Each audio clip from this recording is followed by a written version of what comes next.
Judge sentences innocent black man to 60 years, then a shocking revelation changes everything. The courtroom was packed, the air thick with tension as Judge Henry Calloway prepared to deliver his verdict. The weight of justice lay heavy on his shoulders, but to him, this was just another case, another young man who had chosen the wrong path. He had seen it too many times before.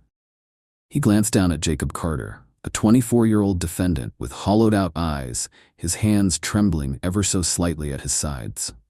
Jacob had been on trial for armed robbery and attempted murder, accused of storming into Marcus Ellison's jewelry store, firing a gun, and making off with over $150,000 in stolen goods. The evidence against him had seemed irrefutable. Security footage, fingerprints on the weapon found at the scene, and multiple eyewitnesses who swore they saw him flee the store that fateful night. The jury had deliberated for less than 3 hours before reaching a guilty verdict. Jacob's defense had argued that he was at work that evening, clocked in at a mechanic shop across town, but an inconsistent alibi from his boss had shattered his credibility. "Mr. Carter," Judge Calloway began, his deep voice echoing across the silent courtroom, "you stand convicted by a jury of your peers for crimes that have caused irreparable harm to this community. Your actions were reckless, calculated, and show a complete disregard for human life. You have shown no remorse." In the back of the courtroom, Evelyn Carter, Jacob's mother, let out a muffled sob, her hands clutched tightly in her lap. Her son had always maintained his innocence, but the system had decided otherwise. Calloway inhaled sharply before delivering the sentence. "I hereby sentence you to 60 years in state prison." The gavel came down with a loud crack, sealing Jacob's fate. The room erupted, gasps from onlookers, murmurs from the press, the hurried scribbling of reporters documenting every detail. Jacob stood still, his lips pressed into a thin line, refusing to break. He turned only once, his eyes locking onto his mother's, a silent promise passing between them. Then he was led away, shackled, his future slipping through his fingers. Judge Calloway returned to his chambers, shutting out the noise behind him. He poured himself a cup of black coffee and sat at his desk, rubbing his temples. He had done his job, followed the letter of the law, justice had been served. So why was there a nagging unease creeping into his thoughts? He brushed it aside. Fatigue, that's all it was. He had ruled on hundreds of cases, sent countless criminals to prison. This was no different, or so he thought. Because what Judge Calloway didn't know was that the very foundation of his ruling was flawed. That the so-called airtight case against Jacob Carter was nothing more than a carefully woven web of lies and corruption. That the truth, the real truth, was buried deep, waiting to be uncovered. And when it did, it would shake everything he believed about the justice system to its core. Jacob Carter sat in his prison cell, staring at the ceiling, his mind racing with 1,000 unanswered questions. How had this happened? How had his life been reduced to a conviction based on false evidence, half-truths, and assumptions? His public defender had fought, but it had felt more like a reluctant attempt than a passionate defense. And now, with 60 years stretching ahead of him like an endless road, Jacob was left with nothing but time to replay the events that led him here. The case against him had been strong, too strong. The prosecution had presented a timeline that placed Jacob at the scene of the crime, painted him as a desperate young man with financial troubles, and convinced the jury that the fingerprints on the weapon were undeniable proof of his guilt. But Jacob knew one thing with absolute certainty. The gun wasn't his, and he had never stepped foot in that jewelry store. He had been at work that night, changing oil in a rundown repair shop, but his boss, nervous under pressure, had crumbled on the stand when asked about his whereabouts for the entire evening. "I can't say for sure," the man had stammered, and with that, Jacob's last hope had shattered.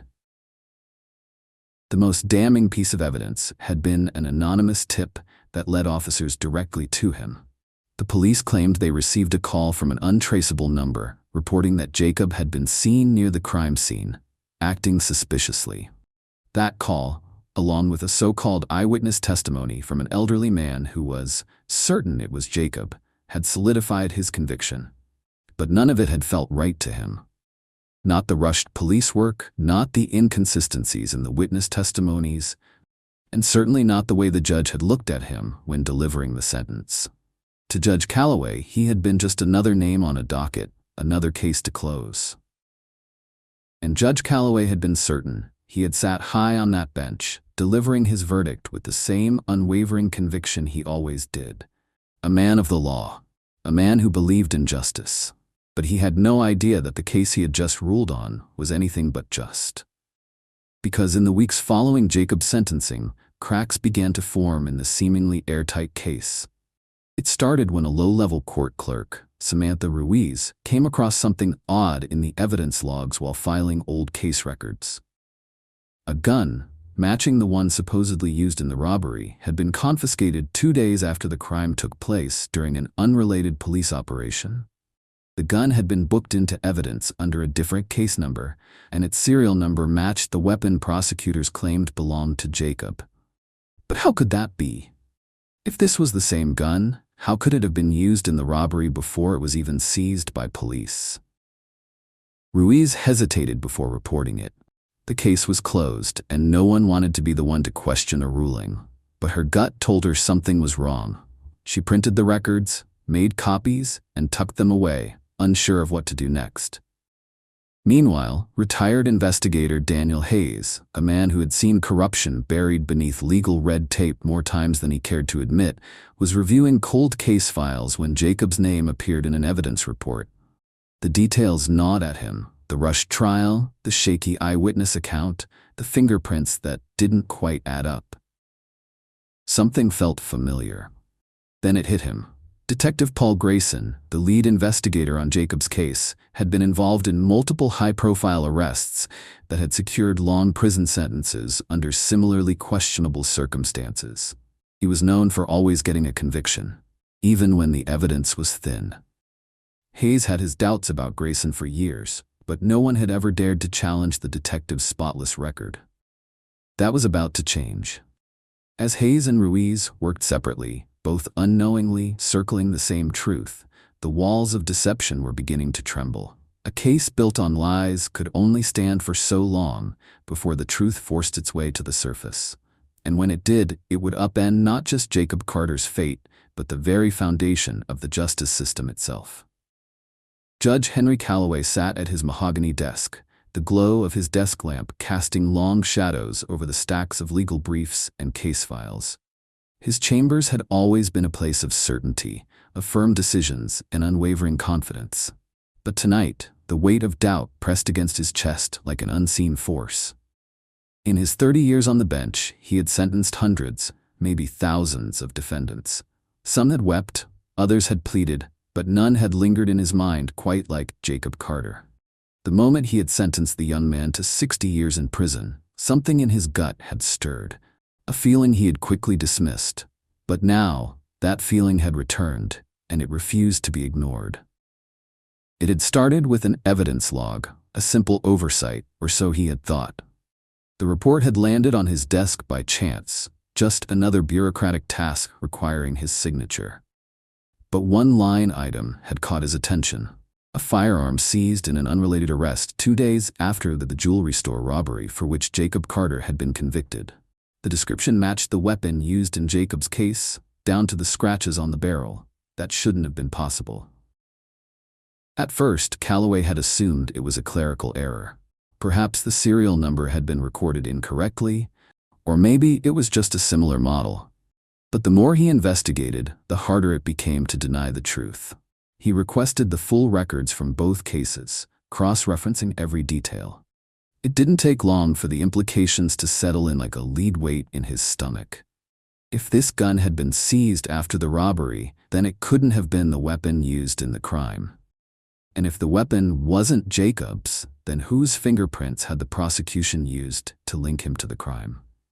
Judge Calloway leaned back in his chair, rubbing his temples. He had always prided himself on his fairness, on his ability to see through lies and deception. But had he been wrong? Had he sent an innocent man to prison based on manipulated evidence? He closed his eyes and replayed the trial in his mind, recalling how confident the prosecution had been, Detective Paul Grayson had testified with absolute certainty, presenting Jacob as a violent criminal with no remorse. The district attorney had painted a picture so vivid, so undeniable, that Calloway had barely questioned it. He pulled Jacob's case file from the shelf, flipping through the pages with a growing sense of unease. The anonymous tip, the shaky eyewitness testimony, the rushed deliberation. It all felt manufactured. His reputation had been built on upholding justice, on making sure that the guilty paid for their crimes. But what if this time the system had failed? Doubt turned into determination. If there was even a chance that Jacob Carter had been wrongfully convicted, Calloway had a responsibility to act. He picked up his phone and dialed Daniel Hayes, an old friend and a retired investigator known for his relentless pursuit of the truth. "Henry," Hayes answered, his voice gruff with age. "Didn't think I'd be hearing from you this late." "I need you to look into something for me," Calloway said, his voice steady but laced with urgency. "It's about a case I ruled on, a conviction that I'm starting to believe might have been wrong." There was silence on the other end, then, finally, a sigh. "Tell me everything." As Calloway spoke, the reality of what he was about to do sank in. He was about to challenge the very institution he had dedicated his life to. If he was right, the fallout would be immense. But for the first time in his long career, Calloway realized that protecting his legacy meant more than just maintaining his reputation. It meant confronting the truth, no matter how damning it might be. Detective Paul Grayson had always been a man of precision. Every report he filed was airtight, every piece of evidence he presented in court meticulously curated. He knew how to craft a narrative that ensured convictions. He had been doing it for years. But now, sitting alone in his dimly lit office, staring at the subpoena with his name printed in bold black ink, he felt something he hadn't felt in years: fear. Judge Henry Calloway's decision to reopen Jacob Carter's case was the last thing Grayson had expected. The trial had been a clean win, at least on paper. The fingerprints on the gun, the anonymous tip, the eyewitness testimony, it had all been lined up perfectly. And yet somehow, Calloway had found a loose thread, and now he was pulling at it with a force that threatened to unravel everything. Grayson exhaled sharply, tapping his fingers against the desk as he thought. He had covered his tracks well, but this was different. Calloway wasn't just a judge, he was a man whose name carried weight in the justice system. If he was digging into the case, others would follow. The press, the defense attorneys, the district attorney's office. He could already imagine the headlines. Fabricated evidence leads to wrongful conviction. Veteran detective under investigation. He reached for his burner phone, the one he used for conversations that couldn't be traced. His fingers hovered over the keys, debating his next move. He needed to get ahead of this before it spiraled. There were people within the department who owed him favors, people who had benefited from his methods. But loyalty only went so far when careers and reputations were at stake. If Calloway kept pressing, it was only a matter of time before someone buckled under pressure and talked. A knock on his door made him jolt upright. He quickly slid the phone into his desk drawer before calling out, "Yeah?" The door creaked open, and Lieutenant Marcus Dillard stepped inside, his expression unreadable. He shut the door behind him, folding his arms. "Just got word from the captain," Dillard said. "Calloway pulled the evidence logs. He's bringing in Daniel Hayes to assist in an independent review." Grayson clenched his jaw.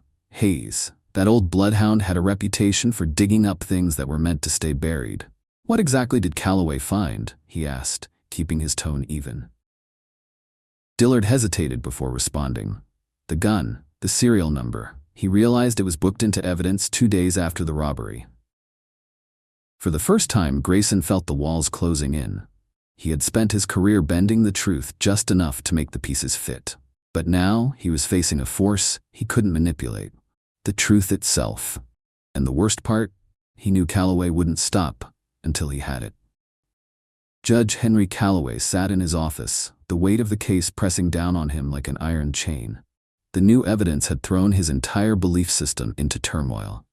He had sentenced Jacob Carter with absolute certainty, convinced by the airtight case the prosecution had presented. Now it seemed that certainty had been an illusion. The missing gun, the manipulated evidence logs.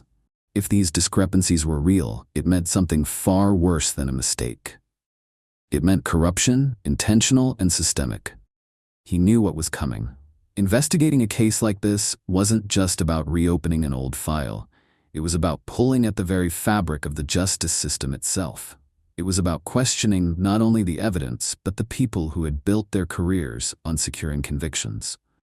And people like that didn't go down quietly. A sharp knock at his office door interrupted his thoughts. He straightened his posture and called out, "Come in." The door opened, and Lieutenant Marcus Dillard stepped inside. The tension in his stance was palpable. Calloway had dealt with enough officers to recognize when one was holding something back. "You're making a lot of noise, Judge," Dillard said, his voice calm but edged with warning. "There are people who aren't happy about this investigation." Calloway studied him carefully. "I imagine there are. But I have a duty to the law, Lieutenant. If I ignored this, I'd be no better than the men who buried the truth in the first place." Dillard exhaled, rubbing the back of his neck. "I'm just saying, be careful. We both know that Fresno PD has some powerful figures who don't like being questioned, and if you keep digging, you're going to make enemies you can't afford to have." Calloway leaned forward. "Are you warning me or are you warning them?" Dillard hesitated, then shook his head. "I'm warning you." He took a step closer. "Detective Paul Grayson has been untouchable for years. He's got people in his pocket from inside the department all the way up to the DA's office. He's built a career on making cases fit, whether they should or not. If you push this, you'll find yourself standing alone." Calloway's jaw tightened. He had spent decades in courtrooms, facing down criminals, attorneys, and powerful figures alike. He knew fear when he saw it, and Dillard was afraid. "I appreciate the concern," Calloway said finally, "but I'm not backing down." Dillard gave a slow nod. "Then watch your back, Judge." As the lieutenant left, Calloway turned to the file on his desk. If they wanted him to stay quiet, they had already lost. Because now, more than ever, he knew this wasn't just about Jacob Carter's innocence. It was about exposing the men who had made a mockery of justice and making sure they never did it again. Judge Henry Calloway spent the next several days buried in court records, evidence logs, and case transcripts, piecing together a puzzle that had been deliberately scattered. Every hour spent reading only deepened the pit in his stomach. Witness statements that had been altered, missing forensic reports, and a timeline that, when examined closely, simply did not hold up. Everything pointed to one unavoidable truth. Jacob Carter had been framed. The question now was why and by whom. Calloway wasn't naive. He had been in the legal system long enough to know that mistakes happened. But this wasn't a mistake. This was a deliberate effort to convict an innocent man, and the people behind it had made sure that no one would question it. Until now. A breakthrough came when he reviewed the witness testimonies. One name stood out: Miguel Reyes, the store clerk who had identified Jacob Carter in court. His original statement, buried deep in the case file, had described a different suspect, someone taller, heavier. But by the time the case went to trial, his testimony had changed. Calloway didn't believe in coincidences. Determined, he tracked Reyes down to a small auto shop on the outskirts of town. The man had aged beyond his years, his hands stained with oil and exhaustion. When Calloway introduced himself, he saw the fear flicker across Reyes' face. "I already told the court what I saw," Reyes muttered, avoiding Calloway's gaze. "Did you?" Calloway pressed. "Or did someone tell you what to say?" Reyes swallowed hard. His eyes darted toward the garage door, as if expecting someone to barge in at any moment. "I didn't have a choice," he whispered. "Detective Grayson came to me a few days after the robbery, showed me pictures, told me Jacob Carter was a dangerous man, said if I didn't testify the right way, I'd be interfering with justice." He let out a bitter laugh. "I knew what that meant." Calloway felt his pulse quicken. This was it, the confirmation he needed. Grayson had manipulated the testimony, and Reyes had been too scared to resist. Reyes exhaled, running a hand over his face. "I never wanted to lie. But you don't understand what it's like, Judge. You don't go against a man like Grayson. He's got friends in every part of this city, people who owe him favors. If he says jump, they don't ask how high, they just do it." Calloway nodded, absorbing every word.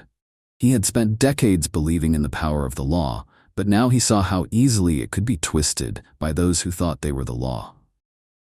As he left the auto shop, Calloway knew one thing for certain: there was no turning back. He wasn't just going to expose the corruption, he was going to dismantle it, piece by piece. And if Grayson thought he was untouchable, he was about to learn just how wrong he was. The air inside the courthouse was heavy with anticipation as Judge Henry Calloway took his seat at the bench. The room was packed. Reporters, attorneys, community leaders, and concerned citizens filled every available space. The people had come not just for a hearing, but for a reckoning. Seated at the defense table was Jacob Carter, his hands resting on the surface, his expression unreadable after years of suffering for a crime he had not committed. Across from him, Detective Grayson sat stiffly, his usual confidence dimmed by the weight of the accusations against him. Calloway adjusted his glasses and took a slow breath before speaking. "This court is convened today to determine the validity of new evidence in the case of Jacob Carter." His voice, steady but firm, echoed through the silent room. "What we have uncovered is deeply troubling." He turned to the prosecution's table where the district attorney sat stone-faced. The evidence presented in the original trial contained serious discrepancies, including manipulated witness testimony and concealed forensic findings. It is the opinion of this court that Jacob Carter's conviction was a miscarriage of justice. A murmur rippled through the crowd, but Calloway wasn't finished. His gaze landed on Grayson, who shifted uncomfortably in his chair. "Furthermore," Calloway continued, his voice like steel, "we now have reason to believe that Detective Grayson not only tampered with evidence, but actively ensured that Mr. Carter was convicted despite the lack of credible proof." Gasps erupted from the gallery. Grayson's face turned ashen. The weight of the accusations finally settled on him, no longer protected by the badge he had abused for so long. "Mr. Carter," Calloway said, turning to Jacob, "your conviction is hereby overturned. You are free to go." The room exploded into cheers and applause. Jacob let out a breath he had been holding for years, his body trembling with the realization that he was finally free. But for Calloway, this was only the beginning. As he banged his gavel, he knew this case was more than one man's exoneration. It was the first step in dismantling a system that had long protected the powerful at the expense of the innocent. And he would make sure that no one, not even the most untouchable officers, escaped the justice they claimed to serve. Life teaches us that justice is not always immediate, and truth does not always prevail without effort. But as this story reminds us, perseverance in the face of wrongdoing can lead to change, even in a flawed system. Jacob Carter's wrongful conviction was not just an individual tragedy. It was a reflection of how deeply injustice can take root when those in power abuse their authority. Yet, through the courage of those willing to speak up, truth found its way to the surface. This serves as a reminder that integrity must guide our actions, even when the cost is high. For those who have spent decades witnessing the world's injustices, it is easy to become disillusioned, to believe that change is out of reach. But change is never beyond our grasp when we stand for what is right. Whether in the courtroom or in our communities, justice requires people who refuse to stay silent. As we grow older, our role is to share these lessons with the next generation, to remind them that fairness, honesty, and accountability are not just ideals but responsibilities. The world may not always be fair, but the fight for justice is always worth it.